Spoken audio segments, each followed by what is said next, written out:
오늘 이 아침에 우리 모두에게 은혜의 강수가 부어질 줄 믿습니다. 우리 가까이 있는 분들과 함께 잠시 이렇게 인사할까요? 이렇게 인사하겠습니다. 죄송합니다. 제가 조금 더 은혜 받을 것 같습니다. 이렇게 인사하겠습니다.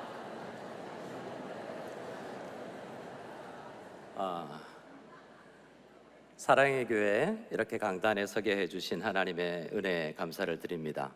오정현 담임 목사님 그리고 우리 모든 성도님들께 감사를 드리고요.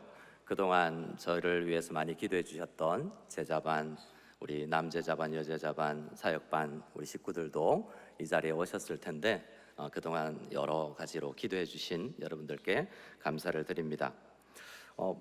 아침에 강사 대기실에 있는데 친정이라는 말이 나오더라고요. 친정에 오신 것을 환영합니다. 결혼하신 분들 친정하면 좋지요.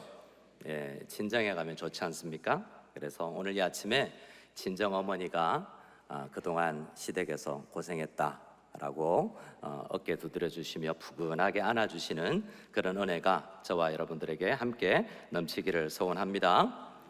오늘 저는 광야에 대해서 이야기를 하려고 합니다. 광야는 어떤 것일까요?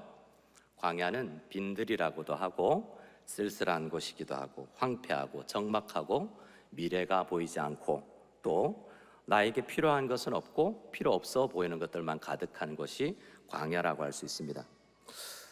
근데 광야는 특별한 장소가 아닐 수도 있죠. 광야는 어떤 시간이 될 수도 있습니다. 인생을 살면서 시험이 많고 결핍이 있을 때 우리는 또 큰 고통을 당할 때 지금 내가 광야길을 걷고 있다 이런 표현을 쓰기도 하지 않습니까? 그런데 성경은 광야를 이야기할 때 그렇게 부정적으로만 사용하고 있는 것 같지는 않습니다. 성경은 광야를 이야기할 때 하나님의 말씀을 들을 수 있는 곳이라고 합니다. 광야 가운데서 하나님의 말씀을 들을 수 있기를 소원합니다. 광야는 성경에서는 영적 훈련의 장소와 시간이라고도 이야기하고요. 그래서 광야는 나를 훈련시켜서 필요 없는 군더더기는 빼고 꼭 필요한 예수만 남게 하는 곳, 그런 곳과 그런 장소와 시간이 광야라고 성경은 이야기합니다. 혹시 이 아침 이 시간에 광야 한복판에 있다라고 생각이 드는 분들이 계시면 오늘 이 말씀은 바로 그 한 분, 그분을 위한 말씀인 줄 믿습니다. 혹시 여러분 가운데 가족 중에 질병을 앓고 있거나 큰 사고를 당하여서 고민하고 계신 분 계십니까? 광야 가운데 있다고 할 수 있습니다. 오늘 이 아침의 말씀은 바로 그분을 위한 말씀인 줄 믿습니다. 혹시 여러분들 가운데 진로의 문제와 또 미래가 보이지 않아서 답답한 분 계십니까? 광야 가운데 있는 것입니다. 오늘 이 말씀은 바로 그분을 위한 말씀인 줄 믿습니다.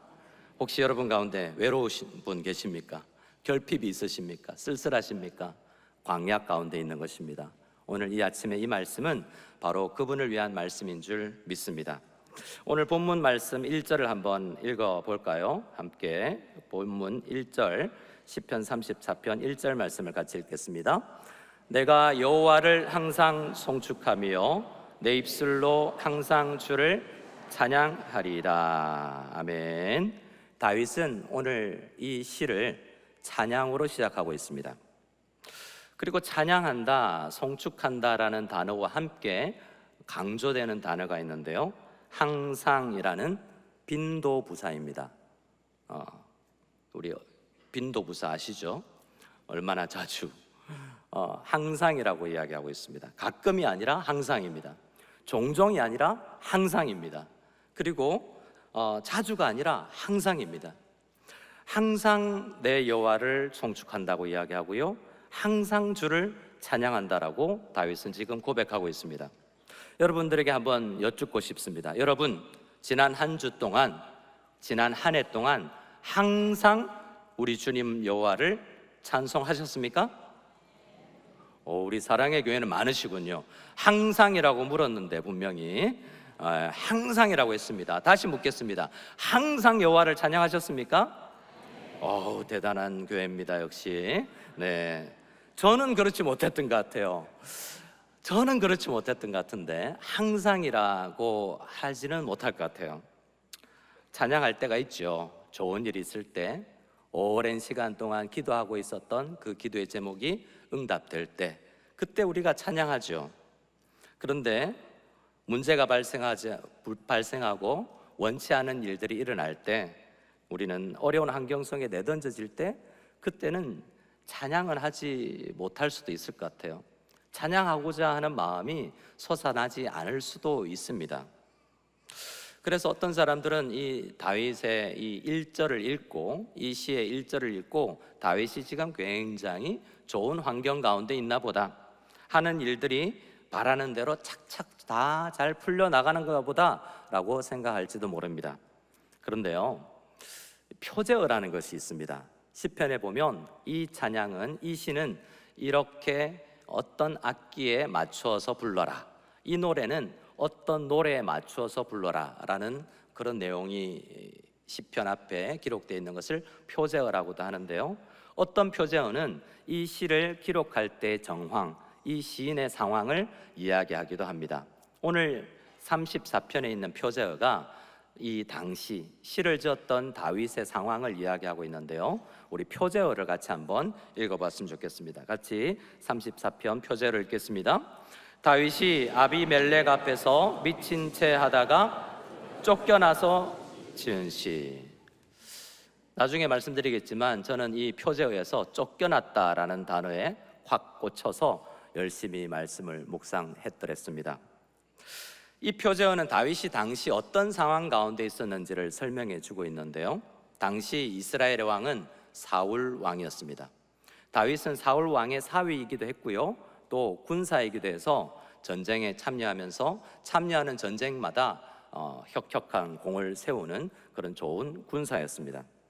그런데 다윗은 점점 유명해져 갔지만 그 다윗을 바라보고 있던 이 장인어른이자 왕인 사울은 다윗을 시기하기 시작했죠. 그리고 그 시기가 지나쳐서 다윗을 제거해 버리려고, 숙청하려고 각종 방법을 사용했더랬습니다. 그래서 다윗은 어쩔 수 없이 도망자 신세가 되죠.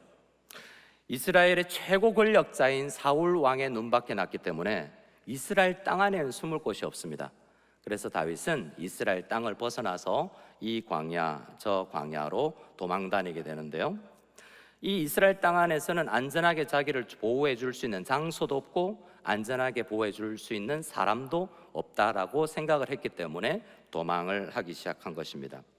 이스라엘과 블레셋 사이에 있는 여러 광야에서 10여 년간을 보내게 되는데요, 10광야, 마온 황무지, 엔게디, 바란 광야, 여러 광야를 전전하면서 다윗은 10년의 세월을 20대의 거의 대부분을 광야에서 보내게 됩니다. 이 광야 생활 초창기에 다윗은 적국인 블레셋으로 도망하게 되는데요, 아마도 다윗의 이 사울 왕의 권력이 미치지 않는 곳이 적국이 아니겠습니까? 그래서 적국으로 숨어듭니다. 어떤 학자들은 다윗이 투항을 했다고 이야기하고, 적의 적은 나의 친구가 될 수 있으니까요. 어떤 학자들은 그냥 숨어 들어갔다라고도 합니다. 근데 그렇게 중요한 것 같지는 않습니다. 중요한 것은 그 블레셋의 세상 한복판으로 숨어 들어갔지만 그것도 다윗을 환영해 주지 않고 다윗을 거부했다는 것입니다. 그래서 다윗은 이스라엘에도 속하지 못하고 블레셋에도 속하지 못하는 그러한 애매한 상황 가운데 놓이게 되었죠.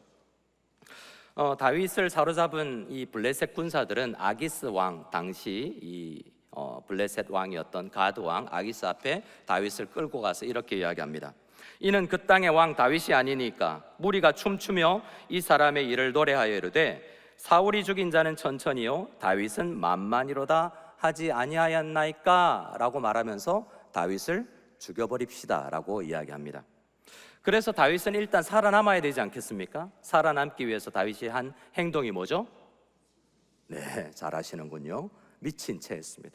침을 흘리면서 문간을 잡고 벅벅 긁으면서, 제가 그 메소드 연기를 할 수는 있지만 사회적 지위와 체면이 있어서 일단 말씀으로만 미친 채 했습니다. 여러분 좀 실망스럽지 않습니까? 우리가 영화를 보면 용감한 장수들은 내 목에 칼이 들어와도 뭐 이렇게 이야기하면서 안 된다, 이렇게 장수들은 그 용기와 기품을 나타내는 경우들을 우리가 보지 않습니까? 군인들에게서 우리는 그런 모습을 기대를 하죠. 그런데 오늘 다윗은 살아남기 위해서 미친 채 하는 이 비굴하게 살아남은 다윗을 보는 것입니다. 그 다윗이 비굴하게 미친 채 하면서 살아나고 난 다음에 묵상하는 과정에서 이 시를 기록했다라는 것입니다. 여러분, 다윗이 어떤 사람입니까? 골리앗과 싸울 때 다윗을 기억하지 않습니까? 그때 어떻게 다윗이 이야기했죠? 다윗이 블레셋 사람에게 이르되 너는 칼과 창과 단창으로 나오지만 나는 만군의 여호와의 이름, 네가 모욕하는 이스라엘의 군대의 하나님의 이름으로 너에게 나아간다 하고 적장을 향하여서 달려갔던 사람이 다윗 아닙니까? 도대체 그때 그 다윗은 어디 갔습니까?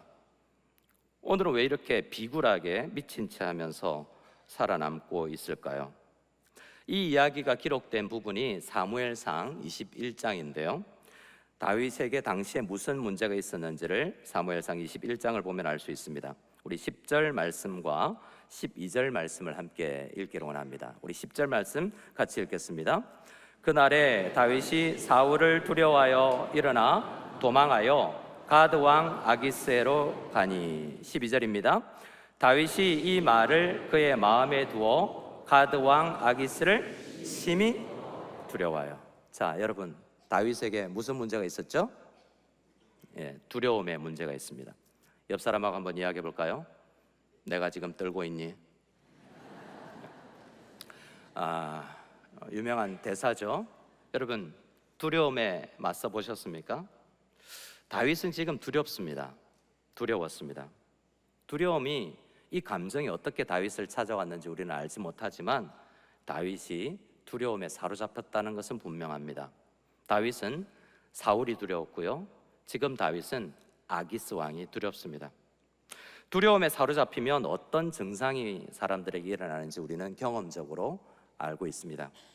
두려울 때 우리는 심박수가 올라가고 근육이 긴장이 됩니다. 두려우면 인지 능력이 상실이 되고요, 합리적인 사고를 잘 하지 못할 수가 있습니다. 두려우면요, 현실을 도피하여서 뭔가 위협을 피하려는 시도를 하게 됩니다. 두려우면 우리는 만약이라는 시나리오 속에서 가상의 세계 안에서 우리의 에너지를 소비하게 되죠. 두려울 때 우리에게 가장 많이 나타나는 증상이 뭔지 하면 저를 따라해 볼까요? 현실을 바로 보지 못합니다. 두려우면요, 문제가 더 크게 보이는 거예요. 두려우면요, 여러분, 이스라엘 백성들의 이야기 기억나지 않습니까? 가나안 땅에 들어가서 정복하라고 그랬는데 그 가나안 땅 원주민들이 자기보다 커 보입니다. 거인들처럼 보여요. 자기들은 어떻게 보입니까? 메뚜기 같이 보여요. 두려움이 주는 것이 그것입니다. 원래 나보다 나를 더 작게 보고 정상적인 상대방을 더 크게 보는 이 두려움이 우리에게 가져다 주는 증상들이 이 다윗에게도 일어났던 것입니다. 우리는 큰 문제 앞에 설 때에 나에게는 이 문제를 해결할 수 있는 능력이 없고 이 문제에 대해서 나를 도와줄 사람도 없다라는 생각을 가질 때 두려움이 우리를 엄습하게 됩니다. 다윗도 그러한 심리 가운데에서 이렇게 사울에게 도망을 갔고 블레셋으로 피했던 것입니다. 사울이 두려워서 세상이 문제를 해결해 줄 수 있겠다 생각하고 세상으로 도망쳤는데 세상도 나에게 도움이 되지 못하는 현상이 다윗에게 일어났던 것이죠. 제 이야기를 좀 할까 하는데요, 제가 신학대학원에 다닐 때였습니다. 저는 2003년도에 결혼했는데요 2005, 6년도쯤에 장인어른께서 암에 걸리셨어요. 혈액암의 일종인 악성 임파종암 3기가 진단을 받고 이제 투병 생활을 시작했습니다. 저희 장인어른께서는 우리 아내가 5살 때, 처제가 3살 때부터 아내를 잃고 이 두 딸을, 핏덩어리 같은 두 딸을 홀로 키우신, 지금까지 키우신 대단한 어르신인데요, 그러니까 처제는 다니던 회사를 그만두고 아버지 옆에서 신촌 세브란스에서 이제 간호를 시작했습니다. 저는 당시 신학대학원에 다니고 있었고 첫째 딸이 2살쯤 됐고요, 둘째는 이제 임신 중에 있었습니다. 그래서 가게에 조금 보탬이 될까 하고 신학대학원은 오전 오후에 다니고 저녁에는 영어학원 강사를 했습니다. 제가 영어 전공을 했었거든요. 그래서 영어 한 일주일에 3일 정도를 갔어요. 근데 교회에서는 교육 전도사라고 60만 원을 주는데 학원에서는 3번 갔는데 엄청 많이 주더라고요. 네, 여러분, 교육 선생님들 수고가 많으십니다. 그런데 다른 영어 학원에서 스카우트 제의가 들어왔습니다. 지금 오면 집도 구해주고 연봉을 얼마 주겠다. 어떻게 해야 되겠습니까? 여러분, 기도해봐야죠. 기도해봐야죠. 그런데요, 두렵더라고요. 마음의 갈등이 시작됐습니다. 나는 신학대학원에 가서 목사가 되기를 원해서 아골골짝 빈들에도 보내주십시오. 이런 마음으로 신학대학원에 들어가서 신학을 공부하고 있었는데, 어려운 일이 생기니까 내 마음이 연약해지고 미래가 두려워지고 내가 목회를 해서 이 문제를 해결할 수 있을까라는 고민이 들었습니다. 그런데 그렇게 아내와 간절히 기도하고 있을 때 학교에서 전화가 왔습니다. 전사님, 이번 학기에 1등 했습니다. 예. 아이고, 야, 이런 걸로 박수 받아 보기 처음인데. 저 목사 봐봐, 자기 자랑하는 거 봐봐. 여러분, 자기 자랑이 아니라 저의 두려움의 문제를 하나님께 기도했을 때 어떻게 해결해 주셨는가를 간증하고 있는 것입니다. 제 실력이 없었어요. 근데 왜, 지금도 의문입니다. 왜 1등을 하게 되었는지. 저희 가정 그래서 전액 장학금을 받고 신학대학원을 졸업할 수 있게 되었습니다. 여러분, 광야를 만나면, 두려움에 사로잡히면 내 사명이 뭔지도 명확해지지 않고요, 미래가 두려워지고, 그래서 오늘의 나에게 주어진 길을 갈 수 없게 만들어버리고 주저앉게 되는 경우들이 생기기도 합니다. 광야를 만나면, 두려우면 여러분 뭐 해야 되겠습니까? 따라하겠습니다. 여호와를 앙망하겠습니다. 두려울 때, 그때 더 주님을 붙들고 주님께 기도해야 되는 시간인 줄 믿으시기 바랍니다. 우리 주님은 우리를 광야를 걷게 하시면서 우리를 빚어가십니다. 우리를 어떻게 빚어가기를 원하십니까? 여호와를 앙망하는 사람으로, 두려움에 사로잡혀도 그 문제를 붙들고 하나님께 나아가서 말씀 붙들고 기도하는 사람, 그런 사람으로 우리를 만들기 위해서 우리를 광야를 걷게 하시는 것입니다. 우리 시편 34편 4절과 6절을 읽어보기를 원합니다. 우리 4절 말씀을 읽으면서 다윗이 이 두려움을 어떻게 극복해 나갔는지를 보겠습니다. 4절입니다. 같이 읽겠습니다. 내가 여호와께 간구하매 내게 응답하시고 내 모든 두려움에서 나를 건지셨도다. 여러분, 두렵습니까? 두려움에서 여러분 기도할 때 우리를 건져주시는 하나님이 계심을 믿으시기 바랍니다. 6절을 읽겠습니다. 이 공고한 자가 부르짖음에 여호와께서 들으시고 그의 모든 환난에서 구원하셨도다. 여러분, 환난 가운데 계십니까? 기도하시기 바랍니다. 여호와를 앙망하시기 바랍니다. 그러면 환난 가운데서 건져냄을 받는 은혜를 누릴 수 있게 될 것입니다. 이 시의 핵심이 이것입니다. 다윗이 광야 가운데에서 비록 두려웠지만 하나님을 의지하고 하나님 앞에 간구했을 때 구원을 받을 수 있었고, 그래서 그 하나님을 맛본 다음에는 항상 내가 하나님을 항상 찬양해야 되겠구나, 항상 내가 주님께 영광을 돌려야 되겠구나라는 결단을 하게 만드는 여호와 하나님을 맛보게 하는 맛보심이 그의 인생 가운데서 일어났던 것입니다. 우리 17절과 19절도 같은 이야기를 하는데요, 한번 읽어볼까요? 17절입니다. 같이 읽겠습니다. 의인이 부르짖음에 여호와께서 들으시고 그들의 모든 환난에서 건지셨도다. 아멘. 19절입니다. 의인의 고난이 많으나 여호와께서 그의 모든 고난에서 건지시는도다. 아멘. 구원을 받고 죄사함을 받은 성도들도, 하나님의 백성들에게도 인생을 살다 보면 고난이 닥치고 광야길을 걷게 되고 두려움이 엄습해 오는 경우가 있을 수 있습니다. 오늘 이 아침에 예배에 참여하신 여러분들 가운데 그런 광야길을 걷고 있다면 성도를 건지시는 하나님의 구원을 맛보아 알 수 있기를 소원합니다. 제 이야기 조금 더 할까 싶은데요, 사진 2장을 보겠습니다. 제가 2013년도에 국제제자훈련에서 사역을 하다가 지금은 중국 땅입니다. 중국의 저희 교회에서, 제가 목회하던 교회에서 예배드리는 장면인데요, 교회 좋아 보이죠? 호텔입니다. 호텔입니다. 저희 교회가 삼자교회라고 하는 중국 교회 가운데 일부 들어갔어야 했고, 나머지는 커피숍으로 위장을 해서 모였습니다. 그래서 주일이 너무 바쁘고 전 성도님들이 한 자리에서 모일 수가 없는 거예요. 그래서 매년 한두 번 호텔 혹은 야외에서 우리가 야외 예배를 드리거나 연합 예배를 드렸거든요. 조금 전에 사진으로 보여준 그 예배 장면은 거의 제가 중국에서 드렸던 마지막 예배에 해당됩니다.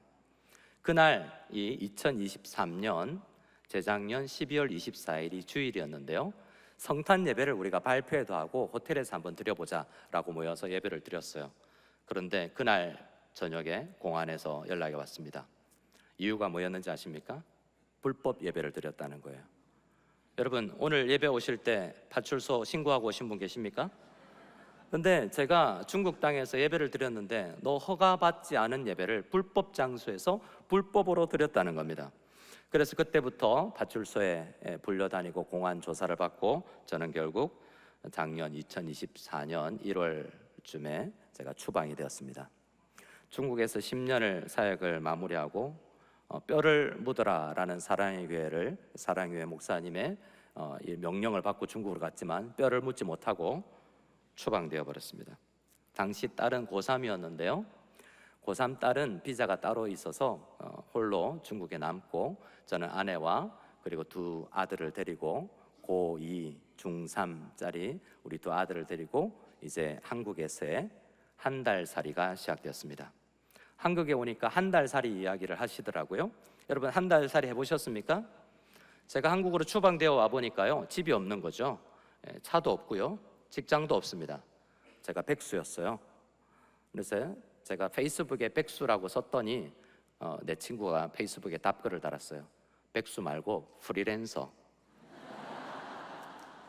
아, 그렇구나. 시각마다 다르지. 예.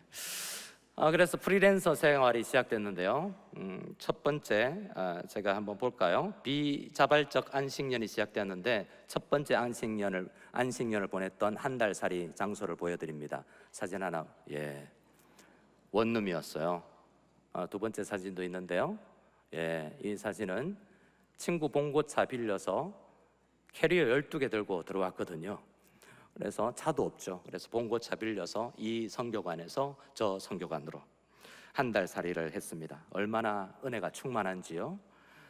안양에서 한 달, 일산에서 한 달, 송파, 성동구, 그리고 구로, 제가 7군데 성교관을 전전했는데요. 여러분, 직장이 있으면서 집이 있으면서 한 달 살이 하는 건 괜찮을 것 같아요. 그런데 집이 없어서 이곳저곳 떠나다닐 때 참 내 인생이 왜 그런가 라는 생각이 들더라고요. 혼자 이사 다닐 때는 몰랐는데 두 아들은 선교사 자녀 학교를 제일 값싼 곳을 찾아서 보내놓고 이제 두 아내와 이사 다닐 때는 괜찮았는데 큰 딸이 고등학교를 졸업하고 한국으로 왔는데 그 딸과 함께 캐리어 옮기며 이사 다닐 때 갑자기 눈물이 핑 도는 거 있죠. 이 일은 언제 끝나나? 작년 한 해를 하나님께서 그러한 시간을 저에게 보내게 하셨습니다. 하나님께서 저에게 계획하신 광야 생활이구나 라는 묵상을 하면서 사진으로 남기고 글도 남기면서 묵상을 시작했습니다. 그러면서 성경을 폈는데요, 매일 성경을 펴서 읽는데 광야 생활이 없는 지도자가 없는 거예요. 성경을 피는 곳마다 광야인 거예요. 여러분, 지도자가 되고 싶으십니까? 추방 한번 당해보세요. 네. 하나님께서는 저에게 또 다른 훈련이 필요했던 것 같습니다. 광야라는 것이 목회자와 선교사만 필요한 것이 아니지 않겠습니까? 죄인으로 이 땅을 사는 우리 모두에게는 광야가 필요합니다. 우리 목자 되신 우리 주님께서 우리를 푸른 초장, 쉴만한 물가로 인도하시면 얼마나 좋겠습니까? 그런데 때로는 우리를 사망의 음침한 골짜기, 광야 같은 곳으로도 인도하시는 줄 믿으시기 바랍니다.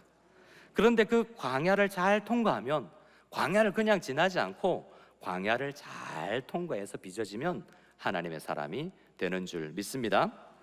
여러분, 어렵고 힘든 광야길을 걸으면서 여호와를 앙망하기를 바랍니다. 광야길에서 여호와를 앙망하며 하나님의 말씀을 붙들고 기도하는 사람은 결국 건짐을 받게 되고 빚어지게 됩니다. 다윗이 지은 여러 시편들이 광야길을 보내면서 지었던 시들이에요. 시편 59편은 사울이 사람을 보내어 다윗을 죽이려고 그 집을 지킬 때에 썼습니다. 시편 56편은 다윗이 가드에서 블레셋인에게 잡힐 때 기록되었고요. 시편 57편은요 다윗이 사울을 피하여 굴에 있을 때에 지었습니다. 시편 142편은 다윗이 굴에 있을 때, 시편 54편은 10사람이 사울에게 이르러 말하기를 다윗이 우리가 있는 곳에 숨지 아니하였나이까 라고 고발할 때, 그런 광야길을 보내면서 시가 나오는 것입니다. 잘 걸으면요.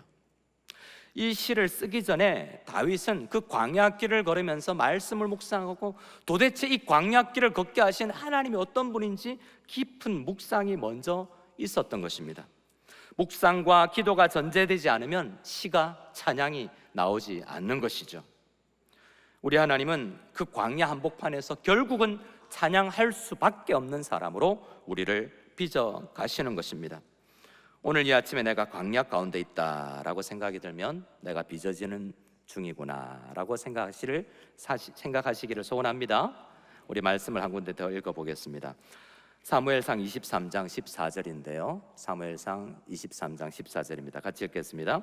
다윗이 광야의 요새에도 있었고 또 십광야의 산골에도 머물렀으므로 사울이 매일 찾되 하나님이 그를 그의 손에 넘기지 아니하시니라. 아멘. 다윗이 사울을 도망 다닐 때 다윗이 잘 숨어서 발견되지 않은 게 아니에요.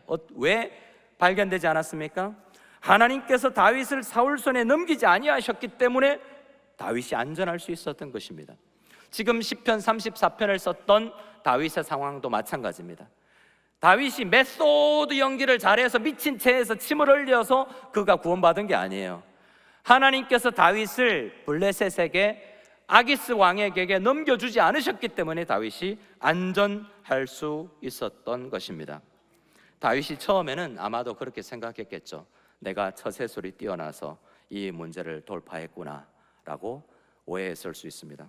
하지만 아무것도 없는 광야 한복판에서 살아남으면서 하나님을 묵상해가며 다윗은 결국 피난처가 하나님의 품이구나, 주님의 은혜로 내가 안전할 수 있게 되었구나 라는 묵상의 결과를 가지게 되었던 것입니다. 우리가 광야를 걸으면서 잊지 말아야 될 또 하나가 있습니다. 저를 한번 따라해 주시기 바랍니다. 우리는 홀로 광야를 걷지 않습니다. 홀로 광야를 걷지 않습니다. 하나님은 우리를 절대 홀로 광야를 걷게 하시지 않습니다. 우리 34편 7절을 한번 읽어볼까요? 같이 읽겠습니다. 시작. 여호와의 천사가 주를 경외하는 자를 둘러 진치고 그들을, 누가 주를 경외하는 자들을 둘러 진치고 그들을 건집니까? 천사입니다. 여러분 천사 보셨습니까? 천사 보신 분? 제가 보여드리겠습니다. 눈을 감으시기 바랍니다. 자, 기도하고 나면 천사가 보입니다. 눈을 감고 기도하겠습니다. 여호와여, 원하건대 우리 사랑의 교회 성도님들의 눈을 열어서 우리를 돕는 천사를 보게 하옵소서. 아멘. 눈 떠보십시오. 보이십니까? 옆 사람을 한번 보세요. 천사일 줄 모릅니다. 여러분 사람인 줄 알았죠? 천사일 줄 모릅니다. 믿으십니까? 여러분 이사야서에서 요한계시록에서 천사가 날개 달고 나오지만 대부분의 천사는 사람 모양이에요. 천사인 줄 몰랐다가 나중에 천사구나 이렇게 깨닫게 되는 거죠. 여러분 저는 중국에서 10년 목회를 하는 동안 특히 작년 광야 시간을 1년간 보내면서 많은 천사들을 만났습니다. 추방 소식을 듣고 연락을 해서 밥 사주신 분들, 사랑의 교회 글로벌 선교부 선교사 성긴 커뮤니티 불러내주셔서 밥 사주셔서 이 자리를 빌어서 감사를 드립니다. 선교관을 구해주신 분들, 설교의 기회를 주신 목사님들, 쌀이 떨어지지 않았는지 김치가 떨어지진 않았는지 문의해 주시고 들고 와주신 분들, 오정혜 목사님께도 감사를 드립니다. 같이 시진핑을 욕해 주셨습니다.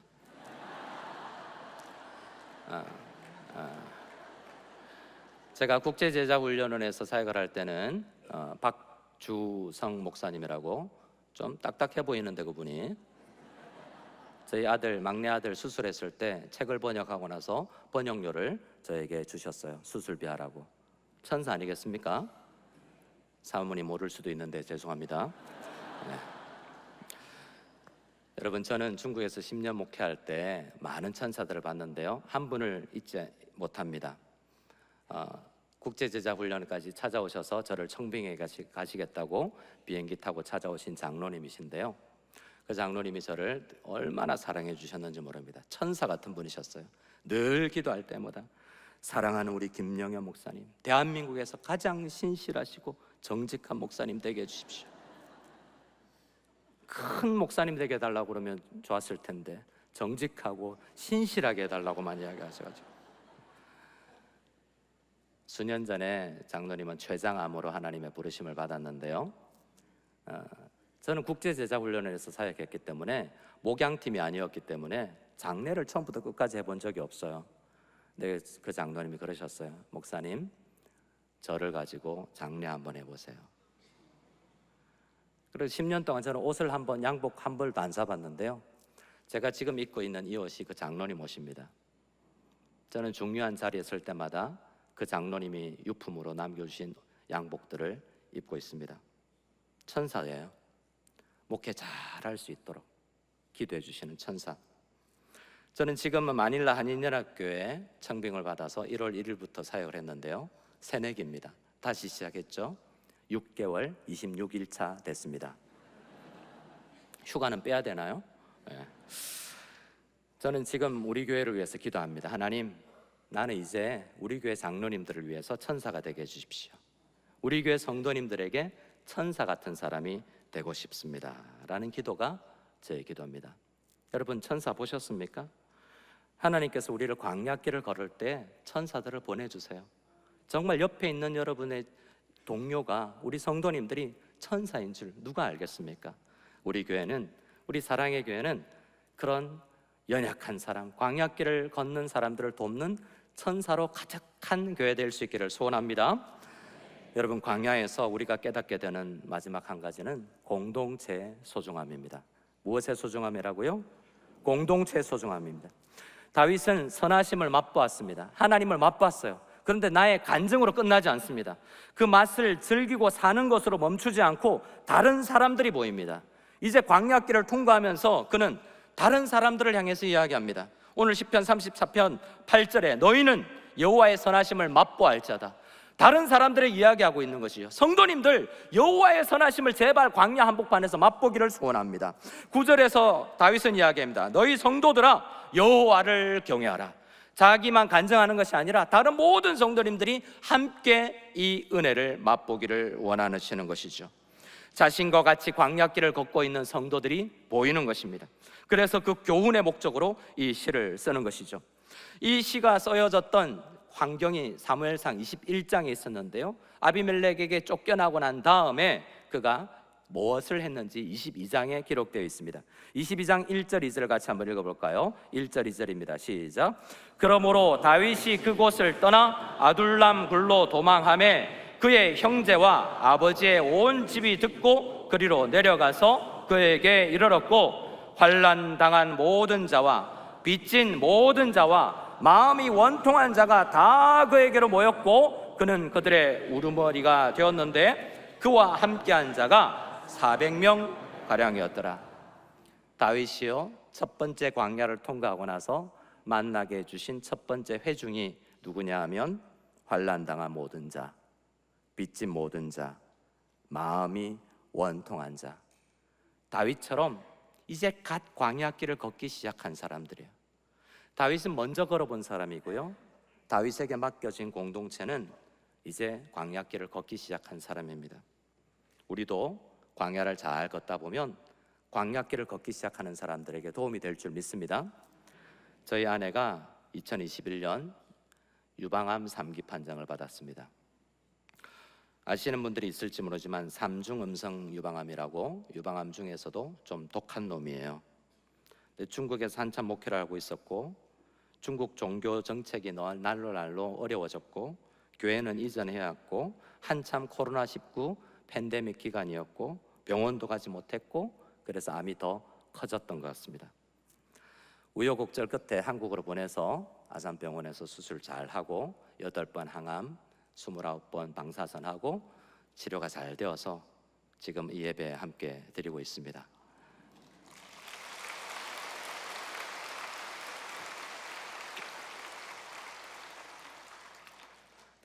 그동안 제가 훈련했던 우리 사역반, 제자반 성도님들, 우리 사랑의 교회 식구들이 아시는 분들이 많이 기도해 주셨습니다. 얼마나 감사한지요. 여러분들이 다 천사입니다. 옆 사람하고 인사하겠습니다. 우리가 천사래. 여러분, 그런데요, 그런데 아내에게, 암을 통과한 아내에게 여러 군데서 전화가 왔어요. 사모님, 저기 미국에 있는 사모님하고 통화 한번 해주세요. 사모님, 저기 선교지에 있는 선교사님하고 한번 통화해 주세요 라고 이야기하는 거예요. 왜 그랬을까요? 통화만 한번 해달래요. 우리 와이프가 의사도 간호사도 의료인도 아닌데 왜 통화를 해봤냐면, 이제 갓 유방암을 시작한 그들에게 통화 한 번만 해주세요 라고 이야기하는 거예요. 여러분, 그런 겁니다. 상처는 별이 된다고 그랬나요? Scars into stars. 여러분, 광야는 지금 걷고 있는 우리가 너무 어렵지만 이제 다른 사람들이 그 길을 잘 걸으면 광야길을 걷고 있는 연약한 사람들이 보일 줄 믿습니다. 우리 교회 가운데 그런 사람들이 있을 줄 모릅니다. 그런 사람들에게 기도로의 강수를 흘려보낼 수 있는 우리가 다 될 수 있기를 소원합니다. 우리 마지막 한 구절 읽고 말씀 마치겠습니다. 시편 34편 10절입니다. 같이 읽겠습니다. 젊은 사자는 궁핍하여 줄일지라도 여호와를 찾는 자는 모든 것에 부족함이 없으리로다. 아멘. 젊은 사자는 자신의 힘을 의지하여서 세상 가운데 살아가는, 자신만 의지하고 살아가는 사람이라면 여호와를 앙망하는 자, 여호와를 찾는 자는 여러분 결국 그가 도움을 얻게 되고 그가 천사처럼 다른 사람들을 도울 수 있는 강수를 흘려보내는, 은혜를 흘려보내는 통로가 될 수 있을 줄 믿습니다. 광야길을 걷고 있다면 여러분 홀로 걷지 않는다는 생각을 하시고 나와 함께 그 광야길을 걷고 있는 성도들을 손잡고 그들을 위해서 눈물을 흘려줄 수 있는 천사와 같은 성도님들이 다 될 수 있기를 소원합니다. 아멘. 함께 기도드리겠습니다. 하나님 아버지, 감사합니다. 하나님을 만나기 위해서 우리에게 마련해 주신 하나님의 섭리가 머무는 장소요 시간인 광야길을 걷고 있습니다. 이 길을 잘 걷게 하여 주시옵소서. 환경을 원망하지 않고 이곳에서 하나님을 깊이 만나게 하여 주시옵소서. 예수 없이는 살 수 없는 존재로 우리를 빚어 주시옵소서. 공동체의 소중함을 뼈저리게 깨닫게 하여 주시옵소서. 광야로 자원하여 나가서 천사처럼 광야길을 걷고 있는 성도님들에게 손을 내밀어 그들을 위해서, 그들을 품고 그들을 안고 기도할 수 있는 저희들 다 되게 하여 주시옵소서. 광야 한가운데에서 여호와를 앙망하며 찬양하며 노래 부를 수 있는 성도들이 다 될 수 있기를 간절히 소원합니다. 그런 광야에서 노래하고 찬양하는 성도들로 가득 찬 사랑의 교회 되게 하여 주시옵소서. 예수 그리스도의 이름으로 기도드리옵나이다. 아멘.